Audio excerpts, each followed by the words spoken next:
Salat itu bisa menghimpun semua jenis zikir.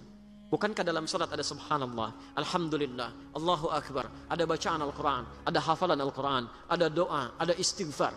Jadi kalau semua bentuk salat ini menghimpun semua jenis zikir, belum mampu membuat antum tenang, antum butuh apa lagi supaya hatinya tenang? Salat itu jangankan ibadahnya, tempatnya saja, masjid tempat salat itu dijamin di Quran menghadirkan ketenangan. Nggak ada tempat paling tenang di muka bumi kecuali masjid itu. Termasuk di kantor. Nggak percaya silahkan. Sedang capek kerja macam-macam masuk ke masjid. Duduk setelah tahiyatul masjid. Tiba-tiba nggak kerasa kipas muter. Tenang. Plak tidur aja gitu kan. Saya pernah ke Tokyo itu. Dan diajak ke Gunma. Jadi nyata. Ketemu dengan ustadz dan komunitas di sana cerita. Ustadz. Sedisiplin-disiplinnya di sini. Tapi ketenangan itu tidak mudah untuk didapatkan. Tingkat bunuh dirinya itu 30.000 setahun. Sehari bisa 100 orang bunuh diri. Dan kami pernah dibawa ke daerah Fuji yang setiap hari akan ditemukan 4-5 mayat di situ. Makanya kata Profesor Kato, sehebat-hebatnya orang Jepang yang disiplin masih kalah sama orang Muslim. Bukan orang Indonesia, orang Muslim. Ya. Jadi orang Muslim itu punya satu ajaran yang nggak ditemukan dimanapun, yang menghadirkan ketenangan dalam jiwanya. Tapi Ustaz, masih ada di Swedia satu distrik yang lebih dahsyat dibanding ini. Itu bunuh dirinya di mana aja, serampangan. Karena itu konselnya, pemdanya sampai membuat tempat khusus lokalisasi bunuh diri. Dan jamnya diatur jam 10 sampai jam 12. Jadi kalau datang jam 8 kepagian, datang jam 2 kesiangan, besoknya lagi gitu. Nah ini nyata kejadian, satu kali ada orang akan bunuh diri, ya jadwal dia jam 12. Ketemu dengan salah seorang di situ, Muslim, Ustadz juga, cuman di Eropa kan tampilannya agak beda. Ditanya mau kemana kamu? Mau bunuh diri. Jam berapa? Ya, jam berapa? Jam 12 katanya. Baik, sekarang kan masih ada waktu, mau ikut saya? Oh tidak, nanti saya terlambat. Terlambat? Kata Ustadznya, nanti saya berikan gantinya. Kan kalau kamu memang merasa dirugikan, saya bayar gitu kan. Akhirnya dia ikut, dibawa ke masjid. Karena dia belum muslim, dia gak bisa masuk, dia nunggu di luar. Ternyata mendengarkan tausiah, ada mendengarkan bacaan Quran, Allahu Akbar. Tadi saking tenangnya duduk, ngantuk, plak tidur. Dilihat begitu pulasnya sampai lewat dari jam bunuh dirinya. Betul jam 1, jam 2 ini nyata. Ketika sudah semakin pulas, ini tidak tega membangunkan karena kelihatan enak sekali. Begitu bangun, langsung kemudian disampaikan, saya mohon maaf tidak bangunkan. Kamu merasa nikmat sekali. Kamu sudah lewat jam bunuh dirinya. Saya ingin tanya apa yang harus saya ganti. Ternyata jawabannya cukup mengejutkan. Ini tempat apa? Masjid. Apa keutamanya? Dijelaskan. Saya tidak ingin jadi bunuh diri. Tidak jadi bunuh diri. Saya itu ingin bunuh diri karena 3 hari berturut-turut tidak bisa tidur sampai hari ini. Entah kenapa tiba di sini tiba-tiba bisa tidur. Jadi orang nggak sholat aja dekat masjid jadi tenang, apalagi yang sholat.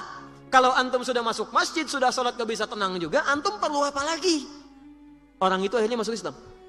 Peristiwa itu jadi viral kemudian di media sosial, menyebar dengan kuat sampai-sampai dipanggil oleh Pemdanya, kalau kita bupatinya. Akhirnya apa yang terjadi?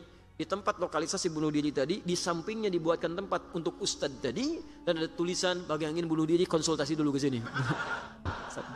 Itu nyata gitu. Jadi kita punya teorinya, kenapa nggak kita maksimalkan? Kalau tiap hari Anda belum tenang, nggak nyaman hati, yang paling aneh itu pada urusan orang lain, Anda yang jadi nggak tenang. Yang punya masalah orang lain, kenapa Anda yang ribut dalam statusnya? Berselisih satu dengan yang lainnya.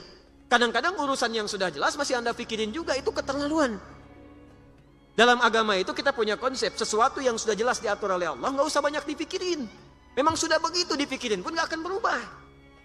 Mendung itu bukan urusan kita. Itu Allah yang mengatur. Mendung itu tanda hujan. Kalau sudah mendung ya siap-siap aja. Payung dikeluarkan. Itu yang dituntut ikhtiarnya, bukan dipikirkan. Duh, mendung. Kalau mendung hujan turun. Banjir. Paling macet. Ustadznya paling gak datang, gak jadi acaranya. Ustadznya udah nunggu duluan. Jadi gak pas situasinya. 4. Orang yang salatnya benar. Ini yang paling dahsyat. Dijamin langsung oleh Al-Quran.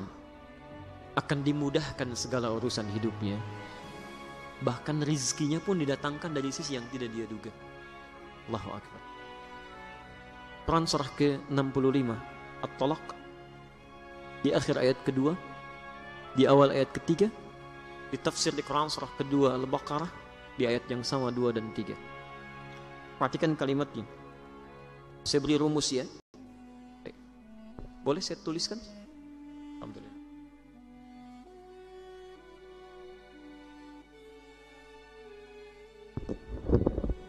Baik, perhatikan rumus Quran surah ke-65. Di akhir ayat kedua, di awal ayat ketiga. Maaf, kelihatan? Oh, belum, saya belum nulis. Antum bagaimana ya? Antum makan apa barusan? Quran surah ke-65. Baik, bismillah. Perhatikan kalimatnya. Wa may yattaqillaha, siapa yang bisa meningkatkan takwanya kepada Allah, yaj'al lahu makhraja, kami berikan jalan keluar, solusi dari setiap persoalan yang dialami. Fokus ya.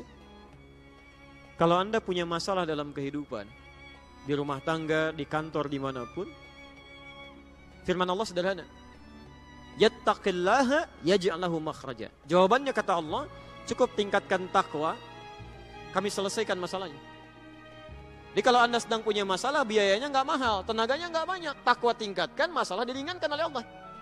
Jadi kalau Anda sekarang punya masalah nggak tuntas-tuntas, di kantor jadi juara, di rumah nggak pernah tuntas, padahal masalah yang sama oleh orang lain cukup dengan senyuman, Anda nggak selesai, mungkin cek, ini yang kurang. Bahkan rizkinya pun, wa yarzuqhu min haitsu la yahtasib, kami datangkan rizkinya dari sisi yang tidak dia duga. Jangankan yang Anda ikhtiarkan, yang Anda tidak cari pun tiba-tiba bisa mendatangi Anda. Nah sekarang kalimat takwa disebutkan perubahannya 115 kali dalam Al-Quran. Kalimat takwa pertama ada di Al-Baqarah, Quran surah kedua, ayat 2-3. Dzalikal kitabu la raiba fi hudal lil muttaqin. Siapa orang